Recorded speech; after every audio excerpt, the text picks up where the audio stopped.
Hey, everybody.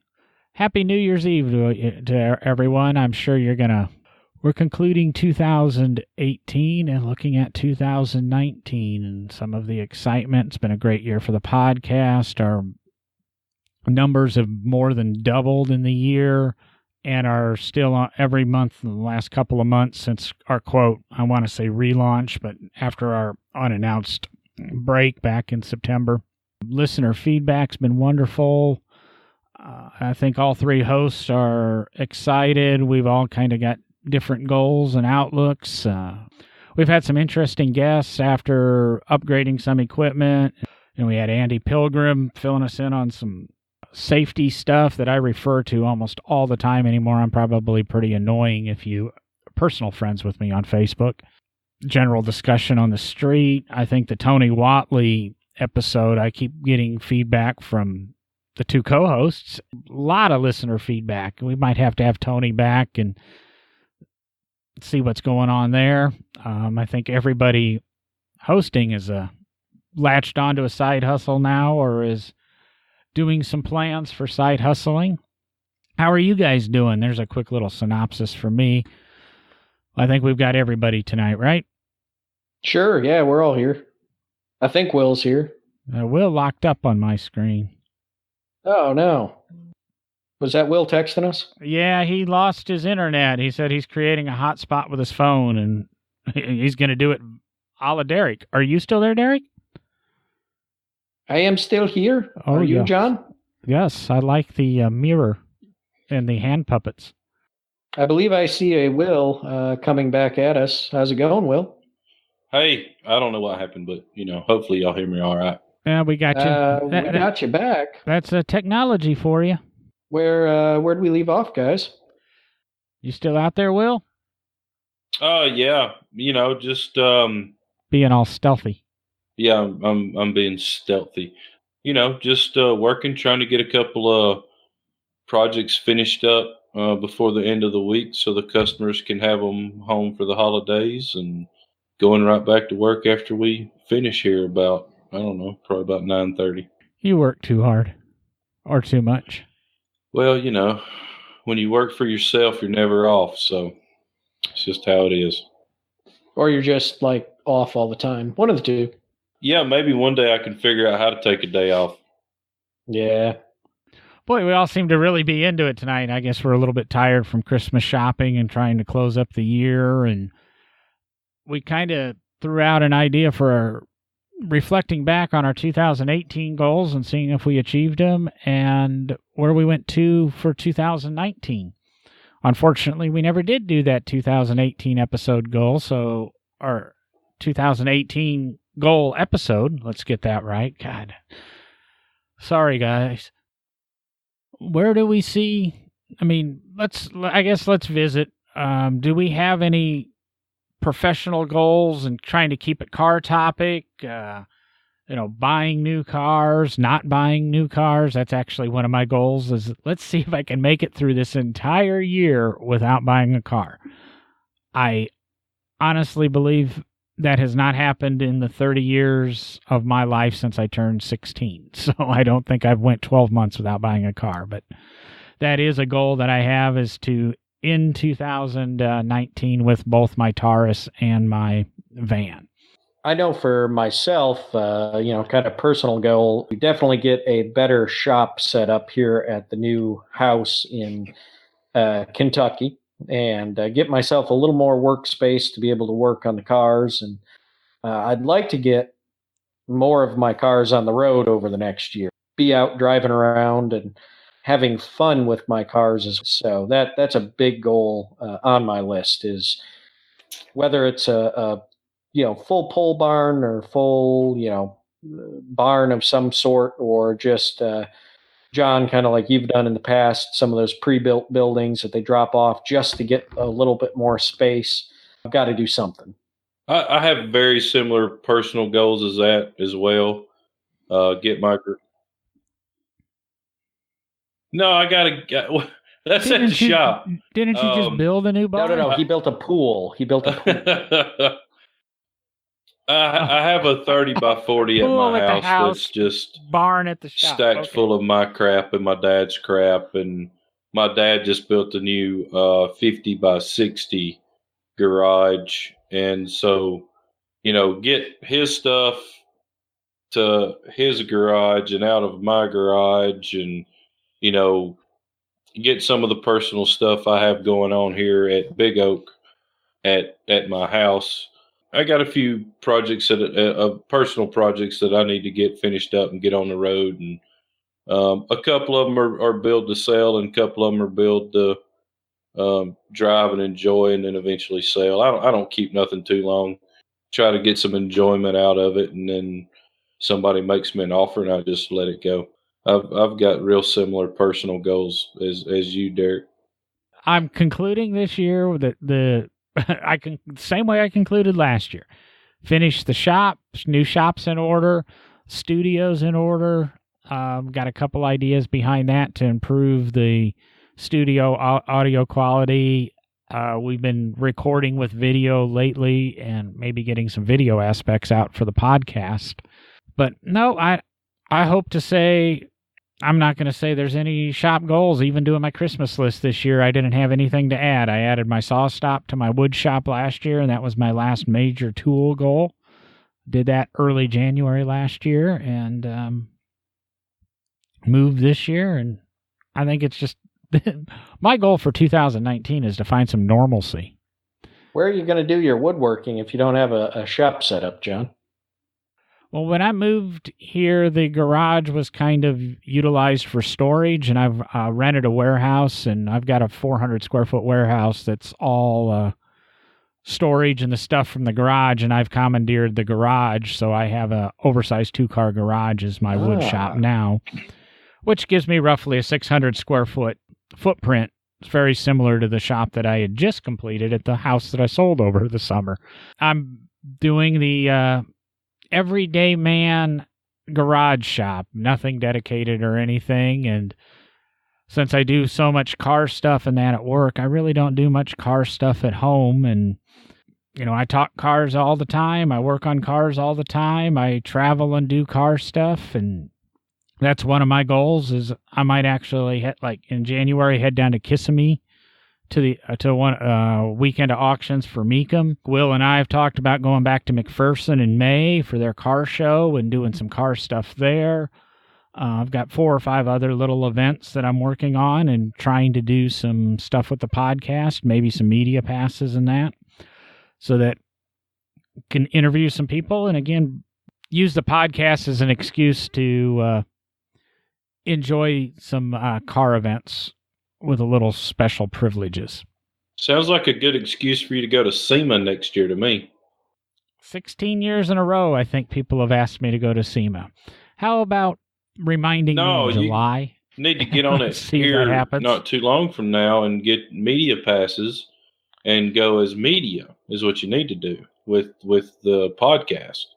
There's a lot of podcasts that come into SEMA as media, and I mean, technically it is media. So Brian Stupsky has a podcast called Round 6 that I listen to. It's a really good podcast, and they're there every year. They get the night passes, and it's pretty sweet deal.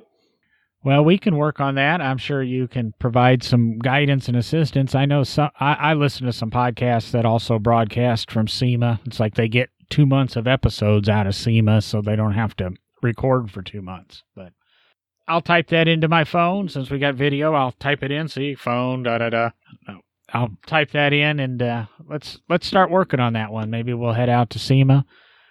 Maybe hit some Good Guys events.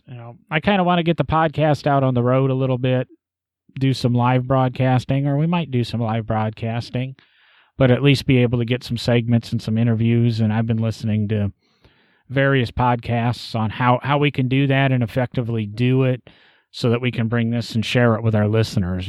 I know a podcast goal I would like to see, of course. John, just to let everybody know, John puts a lot more effort into No Driving Gloves than I do. and Derek may vouch for that as well. He does all the editing. He does, all of the recording. He does it all. Basically, I show up on Wednesday night, put my headphones on, plug into the mic, and just run my mouth. But one thing that I want to do personally is see No Driving Gloves grow, and I would love to see it. And I think this is very achievable. Double our numbers by this time next year, as far as downloads and people listening to us run our mouth. Yeah, and I got to agree with Will. I think that's probably one of all three of our goals with the podcast is to continue its growth, and double the numbers would be fantastic. John does do the bulk of the work here. Brought us all together for some reason, not really, still haven't figured that one out, but he does the recording. He's got all the fancy equipment, all the editing, but if Will and I can step up and help get some more listeners, and hopefully by bringing in some of the people we know to interview, that will garner a little more attention or things like that. I think that's going to be the prime goal for the podcast, is just to make this thing grow and become one of the, in my opinion, hopefully one of the best, let's call it collector car hobby podcasts that are out there. And I'll thank both of you. Yeah, I put a lot of time into this, but again, it was my idea, and I think we all started this not knowing where it would go and what would happen, and if it worked, it worked. And this is the 74th episode of No Driving Gloves, and we kind of hit you every week. And like I said earlier in this episode, the numbers have been growing. We're figuring it out. Living in Birmingham, Alabama, there's not a huge podcast group or anything you can go hang out with. If we were in Nashville or Atlanta, it could be a different story. And the numbers are growing, and if we double our listeners, we'll be solid really in the podcast realm. We'll be in the top probably 30 to 40% of podcasts if we can double the numbers, and that's pretty respectable for a car podcast. We want to bring you more. I've got some pretty good guests and stuff lined up for early next year. We've got a TV hot rod builder I'm supposed to go interview. We've got some people I'm hoping to have from one of the coolant places on to talk about coolants. As those get firmed up, we'll maybe put out on the social media and that, and ask some questions that you might want to ask of people. I've got a couple of rotary experts and engine builders and that we're going to throw on here.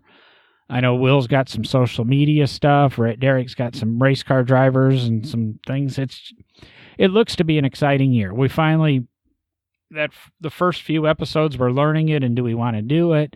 Then we kind of grew comfortable, and we kind of reevaluated and say, hey, let's make this thing do something. And that's where we're at. And like I said, the last 3 or 4 months numbers have really shown it.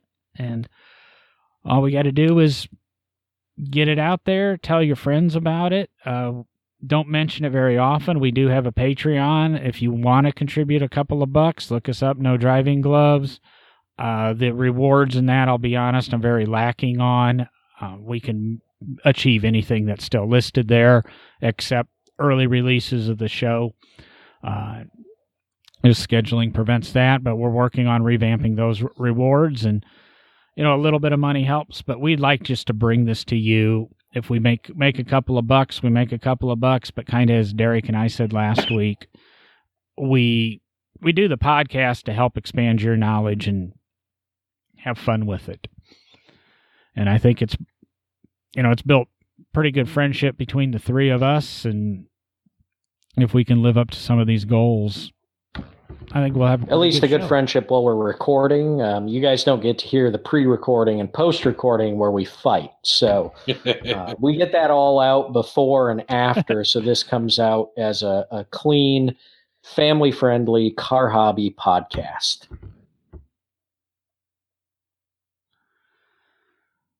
Nah, I'm going to be honest and say Derek's being kind of a smartass. We joke with each other in that, but I think when it really comes down to it, we're reasonable friends online. We speak a little bit. I guess it's kind of like that Discord stuff that the kids around this household do. I don't know. Well, and I think, John, that was another thing that I would say, if we're gonna talk about goals and unfortunately, as Will's brought up, and we put a lot, a lot of this falls onto your shoulders, and maybe Will and I can help with that over the next year or so, but would definitely like to start, being more active with our listeners, and especially our Patreon supporters, get some of our, get some materials out to them, some of the things we talked about sending out, and maybe revamp take a look at what we offer to our supporters, and really get more active on that end of things, and hopefully also build some more interaction on social media. Zara's been helping out, trying to build our social media content, and I'm sure Will and I can do a little more with sending pictures and information in than we currently do. I was just sitting here thinking, about I guess it was 2 weekends ago, I visited a small private collection that's about a half hour from my house that I just learned about, and I didn't take really but maybe one picture. I don't even remember now, honestly. And I mean, I could have taken 2 or 3 pictures to post of some really unique early kind of classic era 20s 30s era cars, that some of them are the only one existing, 31 Gardner Roadster, and could have posted that online so people could have a chance, if you don't get to see it in person, to at least see it on social media. So I'd really like to try to start helping out with that end of things, and really, if we're going to develop the podcast and bring more listeners in, we've also got to be more active with our listeners in places like that. So, and on that note, listeners, while you're out there, please reach out to us. Let us know. We had a really good thread this week. I posted a picture of a Volare on, I believe it was Facebook. And it was a 77 or 78 Volare station wagon, and mentioned that my family had one of those, and I've probably mentioned it on the podcast before. And we obtained that car. My parents obtained that car by trading a 69 Chevelle SS and a 70 Dodge Charger. And a certain person who shares the same last name and first name as me commented, "Yeah, worst trade I ever made." And I kind of said, hey, that's a show topic. And a few other people threw out a couple of cars that has happened to. And it's going to be a show topic. We want to hear from you. And that's how some of these interesting show topics come about. And while I'm sitting here thinking, boy, where's the car content? We're basically inviting you to help us create our episodes. Like I said, last week, Derek and I did a show, and we talked about the cool stuff that we're exposed to, and we're willing to do the legwork so you can live vicariously through us, or make content or ask questions. I'm going through my email this week, and got an email from Lynn St. James, which it's nothing big or whatever, but it's kind of, ooh, cool. And I remember back as a kid, I would have killed to know anybody like that. And, all of a sudden that pops up, or other people that we can reach out to and try to maybe ask that question, or maybe it's not face-to-face for the listener, but I always feel good buying the new recording gear. I reached out to a podcast that I listen to, and, it feels good when you ask a question and they use it on their podcast. I even get all, funny feeling in my tummy when that happens. I think another one of our goals should maybe be that Will puts his cell phone down and tells us some of his thoughts. Well, let me do that right quick because unfortunately I got to step out for the rest of the evening. I've got my oldest daughter is at the Christmas dance and was just informed that I have to go pick her up and she's ready to go. So real quick, I'll throw a couple of my, we've talked a little bit about personal goals. We've talked a little bit about podcast goals. I'll throw a few goals out there for Big Oak Garage, and then I'm gonna have to get out of here for the evening. But we've got a shop full of cars, the best crew from top to bottom that I've ever assembled here at the shop. Just really, really excited about what 2019 holds. We're planning on debuting 4 builds in 2019. A 69 Bronco that it's actually really, really close to being finished, but it'll wind up being finished in January probably. A 56 Chevrolet for my Uncle Jerry, 57 Chevrolet for a couple out of Augusta, Georgia, and then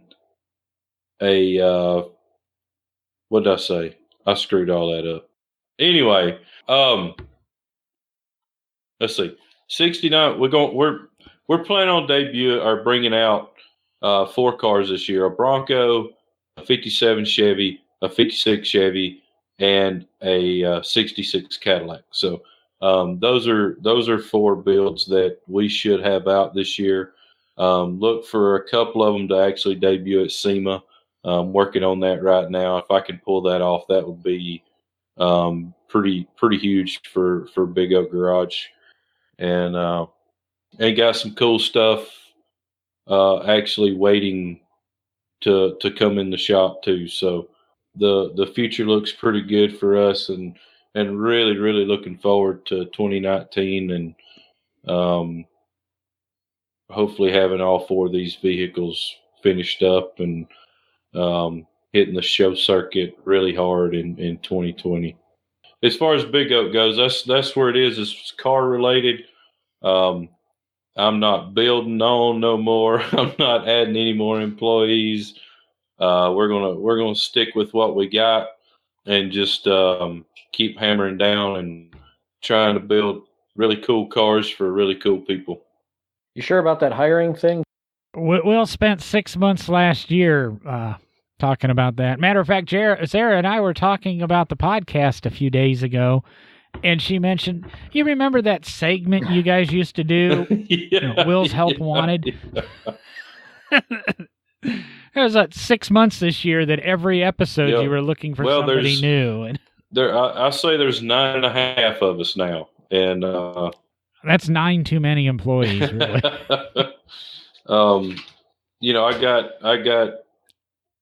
I got really good guys, so I can't complain. So, anyway, we'll see how it goes. I mean, we all have our goals in that, and changes could be afoot. Well, all right, guys, I enjoyed the conversation. I have got to go. We'll talk to you in January. All right, guys. You have a good holiday. Y'all have a Merry Christmas and a Happy New Year. And if anybody is listening and they want to come to a New Year's Eve party, let me know on Facebook, and we'll see if we can't get you invited to a pretty good little party we're going to have. So, anyway. Remember, this comes out New Year's Eve morning. Well, there you go. Hey, by then you'll know if you got anything going on or not. You might want to jump into Will's offer. There you go. That's our incentive for listening to us first thing Monday morning. That's right. There's your incentive. All right, guys, I got to go. Well, go save your daughter. We'll talk to you later. Yeah. Well, we kind of exhausted our personal our goals and outlooks there, Derek, before Will had to leave because he was distracted. Something was going on there, but it's family things, and one thing it took me many years to learn, but family comes first, and never have a problem with that. That's a good goal to have every year right there. Well, since we've now run all our listeners off talking about our goals and that, and not collector car things, is there any collector car things that, say, hit the news that I'll plug into the podcast that or description? Well, and see if people hang from the museum end of things, and yeah, we've talked about this on the podcast a little bit before with all of the generational changes, let's call it, happening right now. John, I'm sure you saw this. The Tupelo Automobile Museum is coming to an end down there in Tupelo, Mississippi. I shared that on I shared that on the Facebook page this week, being the I think I shared it on the 18th of December. So. Yeah, so there's some thought in my mind that there are some pretty fantastic cars in that collection, and it may become a goal of mine to see how much spare change I have laying around, and I may show up at the auction down there, and who knows, I may decide to walk away with something. That's kind of one of the reasons, I mentioned hitting the Kissimmee auctions and that. One of the things I've always enjoyed, but one of my career goals kind of straight out of college was to maybe get on with an auction house and becoming one of those auction concierges and help people purchase cars and sell cars and things like that. And it's there is a definite change coming to the market and things.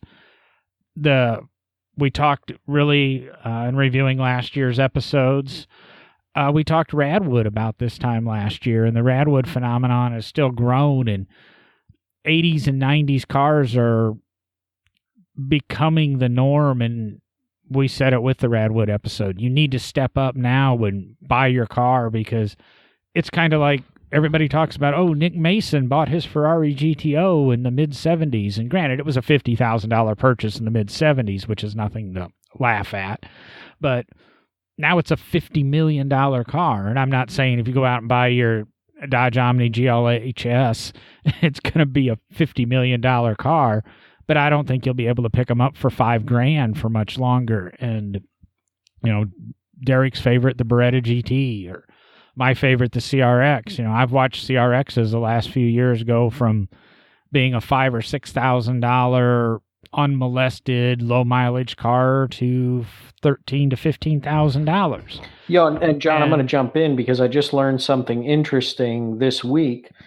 My former job at my former place of employment, the Western Reserve Historical Society, which is the Crawford Auto Aviation Museum, is a part of that. They have partnered with Radwood, and they are doing a Radwood exhibit starting in January in Cleveland at the Crawford. So this Radwood movement is even coming into automobile museums. But it's a definite movement. It's something that now I can be excited, and I believe you asked me about the article Hagerty put out that a new generation of car collectors is coming around, and while I think I expressed to you I disagreed with the way the data was obtained, because they were looking at online interactions about collector cars, and then I sit here and I even think of my father in his mid-60s, and a lot of collectors are that age. They're not as internet savvy as our generation is, and definitely the people 20 years younger than us are. They're still on the internet. They can still go to Auto Trader, and they can still look at some of this stuff. And again, that's one of the reasons the podcast here is to make you aware of this information. But we are coming into that point. I've entered my late 40s. So I'm at a point in my life I'm supposed to have extra cash to go buy those toys. You're in your, if I'm not mistaken, late 30s, and you're getting to that point. let's not push this. I'm in my mid 30s. Okay. Well, if you're going mid 30s, I'm mid 40s then. I'll be 47 3 days before this podcast comes up, and thank everybody for the birthday presents. But we're coming into where we're starting to have disposable income. People my age, the kids are going away, and now all of a sudden college tuition's paid and things like that. So the income's there, and we get to start making these purchasing decisions, and that's where I was going about the car values and that. And that's probably why, going to Kissimmee is appealing to me, and looking at some of the other auctions that are going to happen in the Southeast. And I'm not ready to make the investments to be in Arizona every January again and travel all around, but Florida has a lot of decent auctions between Amelia, the Mecum stuff, the stuff Carlisle does there, even going to Carlisle for their auctions, just to get versed and figure out what's going on in the market and be ready for those changes. It's time to start paying attention. I know this. You started with the Tupelo Automotive Museum closing, and unfortunately, that's also a nature of the game that I've always said about privately held museums, that very few survive or last past the first generation, let alone the second generation.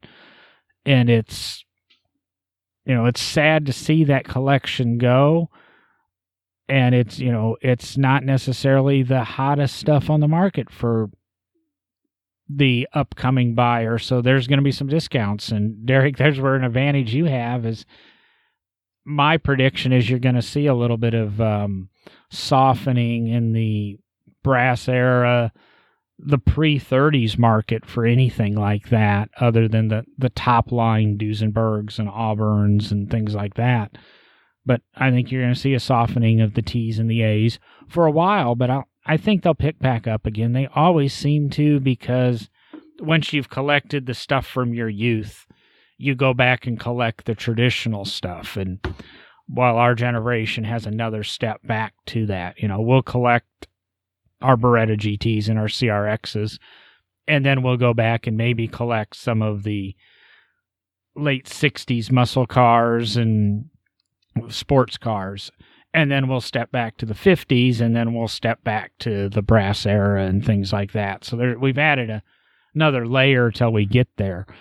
But that's kind of my, not necessarily goal, but that's one of my predictions for the market, is I think you'll see a softening of some of the 80 to 100-year-old stuff, and you'll see a strengthening of the 20 to 30-year-old stuff.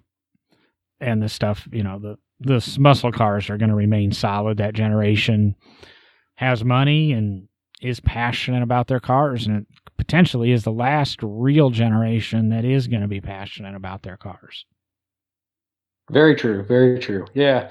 And I guess maybe I've done it backwards, because I've already started collecting the teens and 20s era stuff.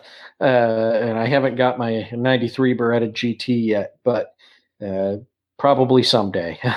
I'm not really sure. So one of my other, jumping back to goals too, we talked a little bit, news about some of these private collection museums closing. We even just had earlier this year, trying to remember how to pronounce the name, Hostetler's Hudson Museum shut down up in Indiana, if I remember correctly. But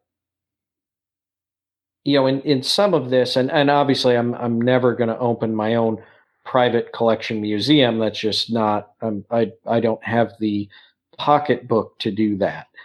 But I think one big goal, at least to keep yourself in check sometimes, is when you're collecting classic and antique cars, is to kind of have a direction, or a kind of a for what we would call in the museum world, a mission statement of what your collection is. And there's a lot of guys out there that I just want to collect what I like, and that's fine.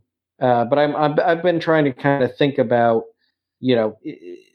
defining what my collection might look like, and what cars I want to collect versus, just, I like that, or, I can afford that. really kind of think about what I want the collection to evolve into, and maybe the story that I want to be able to tell with the collection. So, as I kind of start thinking about that and looking at it, I think that's one of the goals, because I don't have an infinite amount of money in my checkbook, and I only have a finite amount of space. I want to make sure that what I collect is significant to me and interesting to me. So, I have a friend back in Michigan that he was trying to figure out how to not make his collection go absolutely crazy.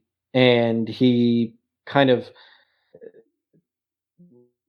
and he's one of the guys that own one of the original 3 Continental convertibles. I don't remember if his is the Hess and Eisenhart, or I can't remember who did the other one. But he started falling in love with this idea of a collection, and he's an art collector as well, but that there was a theme to it. And he decided to only collect vehicles that have the Continental name connected to them. So he has one of the Porsche Continentals. He has the Lincoln Continental, or well, not even Lincoln, because it's a Continental convertible prior to them becoming part of Lincoln. And he also has one of the, I think only a couple 1933 Continental automobiles that were built in the United States. So, starting to kind of think about that as well as we head into, talking about the younger generation starting to build collections. That's one of the things I've been thinking pretty heavily about. I don't think it's fair for us to necessarily discuss the way we consider collections, because we look at it, I think both you and I, and of course you more so from a museum curator standpoint, and we go into it trying to curate our collections, where some collectors I know just collect and they buy, and at some point they go, we really have, after they own, a couple hundred or something, they go, ooh, maybe I need to pare this down or curate it a little bit. You're always advantageous to, what do you say we conclude it? We call it a year. We come back here on would it be January 6th for the next episode, and come out strong, come out kicking for 2019. I was going to say, hopefully we come out in, stronger. January 7th, I'm sorry. Stronger in 2019 than we're wrapping up this episode of 2018, because we're a little soft tonight. Like I said, we're tired. Maybe I shouldn't even release it. To everybody out there, thanks a lot for listening to our 45 minutes of boring drivel. And join us next week, and we'll have this all put together a little bit more. We'll see you then. And Will be back. We hope. Maybe.